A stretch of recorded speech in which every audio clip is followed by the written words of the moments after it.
So there's a ton of content on here that talks about emotional and narcissistic abuse and how to spot the signs. Thank you so much. I wanted to do one that would give a real life example of things that would happen regularly in my household, because I think sometimes it's difficult to identify in the moment. So let me preface this by saying that I had a very strong boundary around sleep. I was typically in bed by 10 every night because I was up at 5:30 in the morning for my self-care routine. I made it very clear to my partner that sleep was very important to me. 3 to 4 nights a week, he would find some way to disrupt my sleep. Let me give you some examples. He would come into the bedroom and turn on the lights to look for something. He would come in the bedroom and give me another kiss and say goodnight, even though we already did that. He'd come into the bedroom and ask me if everything was okay. He said that he felt some kind of vibe earlier in the night and wanted to talk about it. There were some nights where after I'd been asleep for a few hours, he would come into the bedroom completely emotional, wake me up, say he has crazy anxiety and we need to talk about something right now. Or sometimes he'd come in and just touch my body and wake me up and try to have sex. If it was something new, I would listen because I'm a supportive partner, but typically it would end up being something that we had already discussed or had an argument about, and it would just turn into another rehashing of that argument. So when this would happen, I would say, honey, I can see that you're upset. Can we talk about this tomorrow? I'm trying to get some sleep.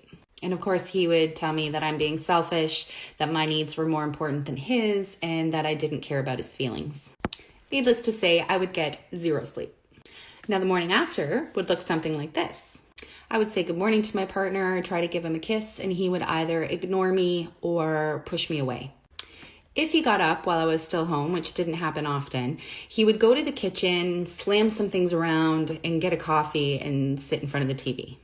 I would intuitively know that something is wrong, and so I would say, hey, is everything okay? He would respond to me in one of 3 ways. He would either ignore me completely, tell me, nope, nothing's wrong, or would say, well, you didn't seem to care last night. So at this time, I'd refuse to take the bait and I'd just leave and go about my day. But on my way home, I'd get this crazy anxiety because I didn't know what I was going to be walking into. When he'd come in the door, one of 2 things would happen. He would still be upset about the night before and tell me that when I'm ready to be a partner and have a constructive conversation about my defensiveness, my inability to be open, and my ability to meet his needs, then I knew where to find him. Or he'd be happier than a pig in shit and tell me what a great day he had. When he was in a good mood, I would feel this huge sense of relief. But as the day would go on, I'd feel so confused. Like, did I misinterpret this morning? Did I read something wrong? If you found this helpful, click like and follow me for some more real examples of crazy making behavior.